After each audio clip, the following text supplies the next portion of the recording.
हरिः शरणम्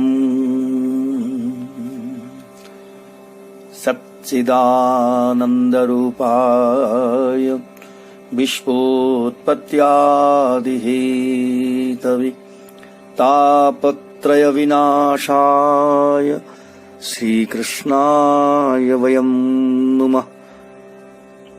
यं प्रव्रजन्तमनुपेतमपेतकृत्यं द्वैपायनो विरहकातर आजुहाव पुत्रेति तन्मयतया तरवोऽभिनेदु तं सर्वभूतहृदयं मुनिमानतोऽस्मि।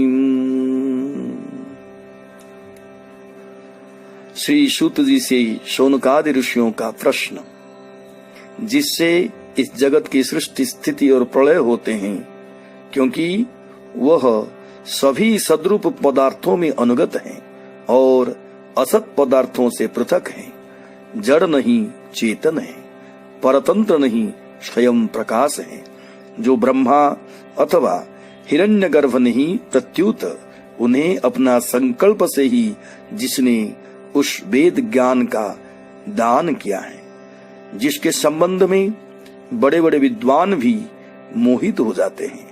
जैसे तेजोमय सूर्य रश्मि में जल का, जल में स्थल का, स्थल में जल का भ्रम होता है, वैसे ही जिसमें यह त्रिगुणमय जागृत स्वप्न सुषुप्ति रूपा सृष्टि मिथ्या होने पर भी अधिष्ठान सत्ता से सत्यवत प्रतीत हो रही है, उस अपनी स्वयं प्रकाश ज्योति से सर्वदा और सर्वथा माया और माया कार्य से पूर्णतः मुक्त रहने वाले परम सत्य रूप परमात्मा का हम ध्यान करते हैं। महामुनि व्यासदेव के द्वारा निर्मित इस श्रीमद् भागवत महापुराण में मोक्ष पर्यंत फल की कामना से रहित परम धर्म का निरूपण हुआ है। इसमें शुद्धंतकरण सत्पुरुषों के जानने योग्य उस वास्तविक वस्तु परमात्मा का निरूपण हुआ है, जो तीनों तापों को जड़ से नाश करने वाली और परम कल्याण देने वाली है।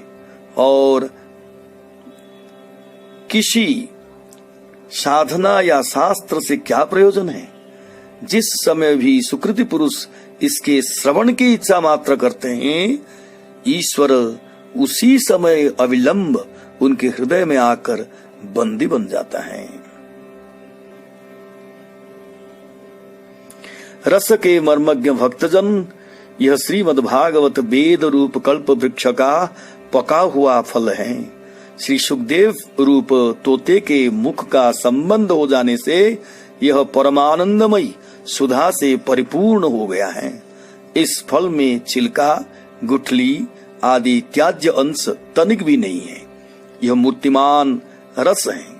जब तक शरीर में चेतना रहे, तब तक इस दिव्य भगवत रस का निरंतर बार बार पान करते रहो।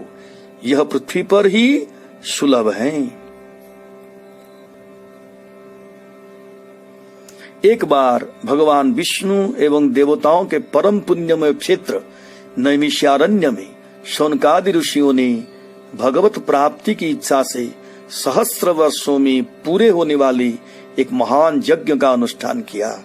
एक दिन उन लोगों ने प्रातःकाल अग्निहोत्र आदि नित्य कृत्यों से निवृत्त होकर सूत जी का पूजन किया और उन्हें ऊंचे आसन पर बैठाकर बड़े आदर से यह प्रश्न किया।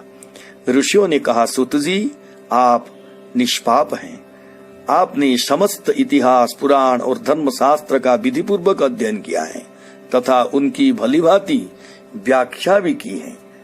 वेद वेताओं में श्रेष्ठ भगवान बादरायण ने एवं भगवान के सगुण निर्गुण रूप को जानने वाले दूसरे मुनियों ने जो कुछ जाना है, उन्हें जिन विषयों का ज्ञान है, वह सब आप वास्तविक रूप में जानते हैं। आपका हृदय बड़ा ही सरल और शुद्ध है, इसी से आप उनकी कृपा अनुग्रह के पात्र हुए हैं।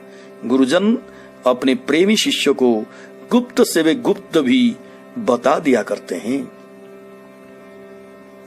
आयुष्मान आप कृपा करके यह बतलाइए कि उन सब शास्त्रों, पुराणों और गुरुजनों के उपदेशों में कलयुगी जीवों के परम कल्याण का सहज साधन आपने क्या निश्चय किया है। आप संत समाज के भूषण हैं।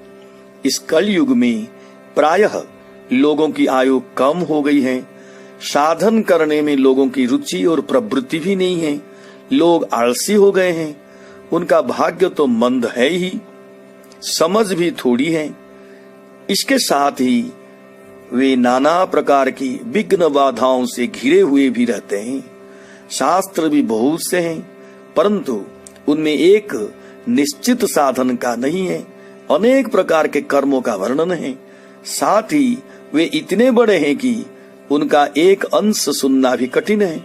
आप परोपकारी हैं। अपनी बुद्धि से उनका सार निकालकर प्राणियों के परम कल्याण के लिए हम श्रद्धालुओं के सुनाइए, जिससे हमारे अंतःकरण की शुद्धि प्राप्त हो। प्यारे सूत जी, आपका कल्याण हो। आप तो जानते हैं कि जदुवंशियों के रक्षक भक्त वत्सल भगवान श्री कृष्ण वसुदेव की धर्मपत्नी देवकी के गर्भ से क्या करने की इच्छा से अवतीर्ण हुए थे। हम उससे सुनना चाहते हैं। आप कृपा करके हमारे लिए उसका वर्णन कीजिए, क्योंकि भगवान का अवतार जीवों के परम कल्याण और उनकी भगवत प्रेममयी समृद्धि के लिए ही होता है। यह जीव जन्म मृत्यु के घोर चक्र में पड़ा हुआ है। इस स्थिति में भी यदि वह कभी भगवान के मंगलमय नाम का उच्चारण कर लेते तो उसी क्षण उससे मुक्त हो जाए, क्योंकि स्वयं भय भी भगवान से डरता रहता है। सूत जी, परम विरक्त और परम शांत मुनिजन भगवान के श्री चरणों की शरणों में ही रहते हैं। अतएव उनके स्पर्श मात्र से संसार के जीव तुरंत पवित्र हो जाता है।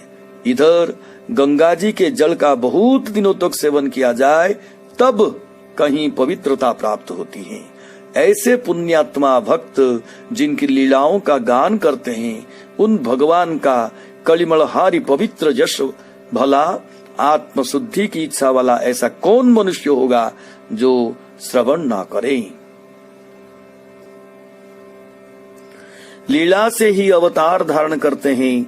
नारद आदि महात्माओं ने उनके उदार कर्मों का गान किया है। हम श्रद्धालुओं के प्रति आप उनका वर्णन कीजिए। बुद्धिमान सुत जी, सर्व समर्थ प्रभु अपनी योग माया से स्वच्छंद लीला करते हैं। आप उन श्री हरि की मंगलमयी अवतार कथाओं का अब वर्णन कीजिए। पुण्य कीर्ति भगवान की लीला सुनने से हमें कभी भी तृप्त नहीं हो सकती, क्योंकि रसज्ञ श्रोताओं को पद पद पर भगवान की लीलाओं में नए नए रस का अनुभव होता है। भगवान श्री कृष्ण अपने को छिपाए हुए थे।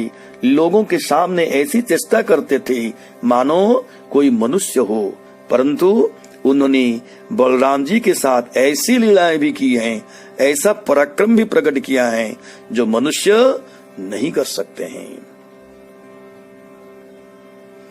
कलयुग को आया जानकर इस वैष्णव क्षेत्र में हम दीर्घकालीन सत्र का संकल्प करके बैठे हैं। श्री हरि की कथा सुनने के लिए हमें अवकाश प्राप्त है। यह कलयुग अंतःकरण की पवित्रता और शक्ति का नाश करने वाला है। इससे पार पाना कठिन है। जैसे समुद्र से पार जाने वालों को कर्णधार मिल जाए, उसी प्रकार इससे पार पाने की इच्छा रखने वाले हम लोगों से